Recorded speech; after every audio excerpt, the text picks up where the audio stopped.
से पहले दिन आप जैसे पढ़ाई करते हो ना कभी कभी, वैसे मैंने कल पढ़ाई की और मुझे बहुत कुछ समझ में आया, बहुत कुछ समझ में नहीं आया, और मैं भी आपके साथ में ये अभी सीखना चाह रही हूँ। दो I am part of Mumbai March team, ये प्रोजेक्ट में मेरा ये लास्ट डे का योगदान रहेगा। तो दिस इज द एक्ट,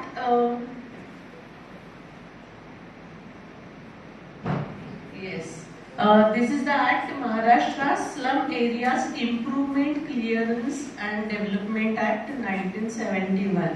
1971 में ये एक्ट बना था। एक्चुअली ये एक्ट होने से पहले means we can think about कि व्हाई वी नीड दिस, जरूरत क्यों है इसकी अपने को, why we need this act. Can anyone tell अस?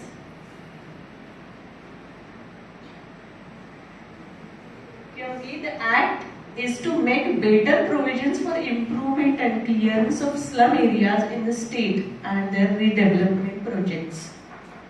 अपने को पता है अलग अलग एक्ट्स है, मैं आपको बहुत कुछ डिटेल में नहीं बताने वाली हूँ, जस्ट अ जेस्ट ऑफ इट थोड़ा बहुत मैं बात करने वाली हूँ कि लोगों को बेटर इम्प्रूव्ड कंडीशंस में रहने के लिए मिले, इसके लिए ये एक्ट बनाया गया।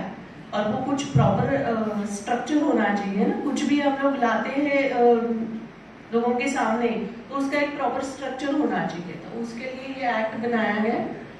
इसके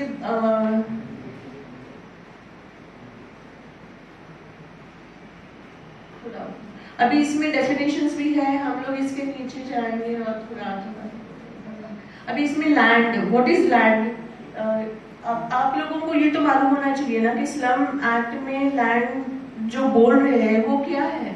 तो land includes building and also benefits to arise out of land, things attached to the earth और permanently fastening to anything attached to the earth. फिर ऑक्यूपायर क्या है, हु इज ऑक्यूपायर, वो जो झोपड़ी में रह रहा है वो ऑक्यूपायर है, मीन्स क्या है, weather he is owner of it.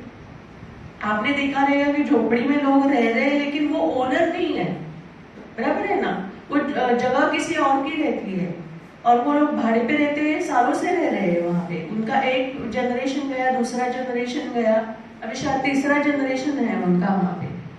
तो ऑक्यूपायर मीन्स कौन है, ये एक्ट में बताया है। फिर ओनर कौन है, फिर उसके बाद में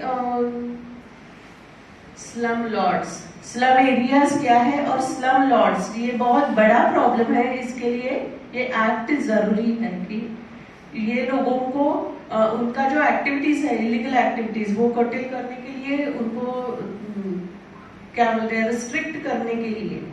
उसके बाद में हम लोग सीधा जाएंगे, आपको पता है कि ये अथॉरिटी बना है, अथॉरिटी का चीफ कौन है, सीएम चीफ रहते हैं, फिर ये अथॉरिटी इसके ऊपर काम करती है, फिर वो डिसाइड करते हैं कि कौन सा एरिया लेना है स्लम अथॉरिटी के अंडर, फिर उसके ऊपर फिर काम होना चालू होता है।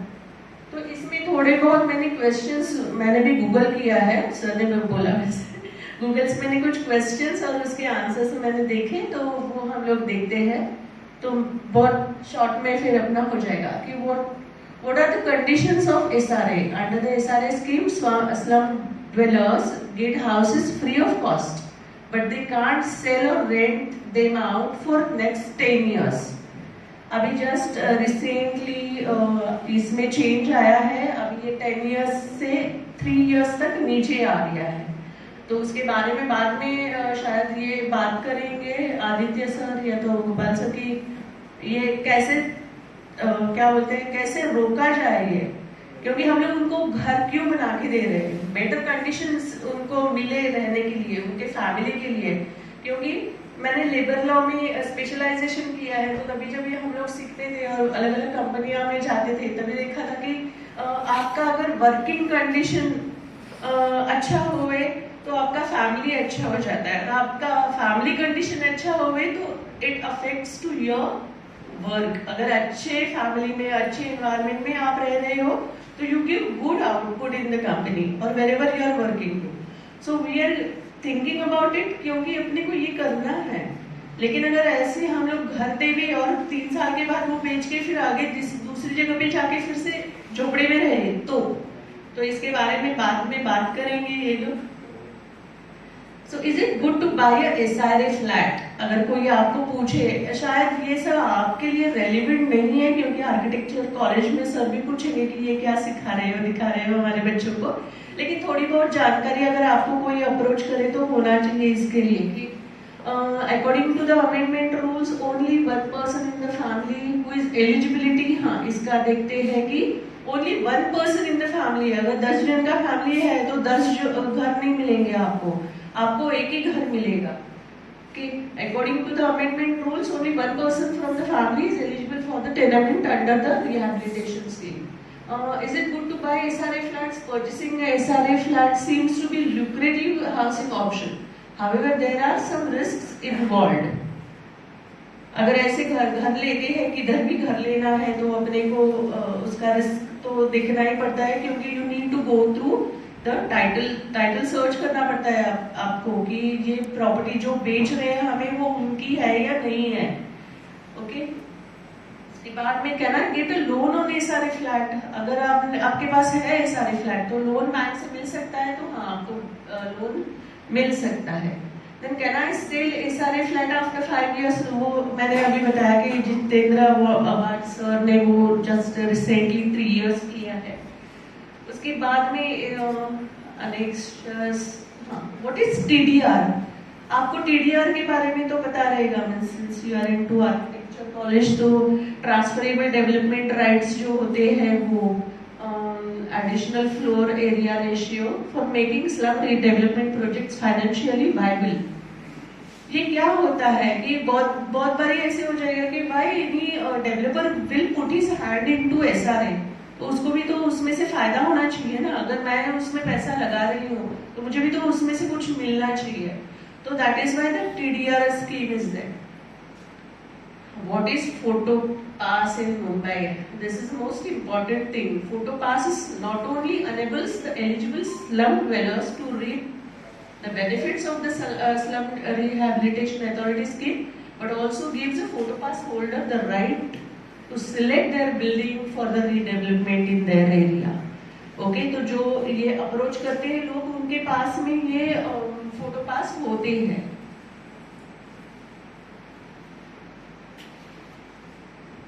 हाँ, अभी आपको SRA और भाड़ा में फर्क शायद कि भाड़ा क्या है और SRA क्या है, फिर SRA है तो फिर भाड़ा क्या है। तो in lieu of this land, Bhada was supposed to hand over 50% of the housing projects should develop to SRA। भाड़ा को SRA को देना है ये प्रोजेक्ट्स डेवलप करने के लिए। फिर SRA hands over projects to local building contractors to construct mass projects।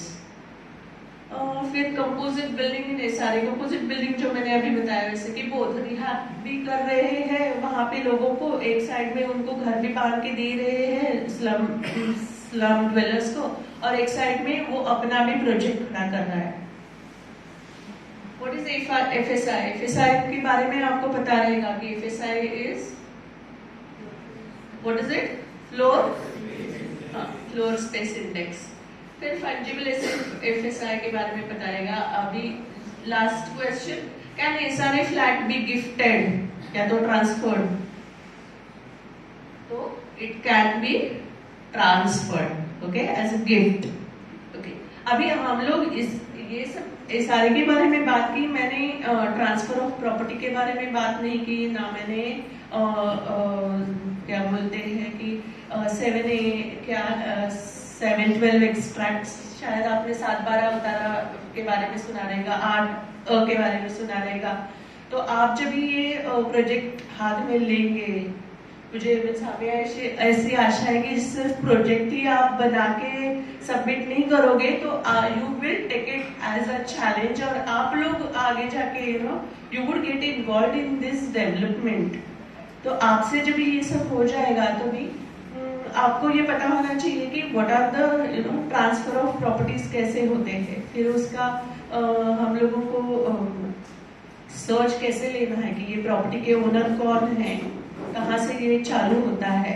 तो जब भी कभी अपने को टाइम मिलेगा तभी हम लोग उसके बारे में बात करेंगे। मुझे लगता है कि बहुत बात की मैंने, और मैं Thank you so much for giving me this opportunity. Thank you, Neval.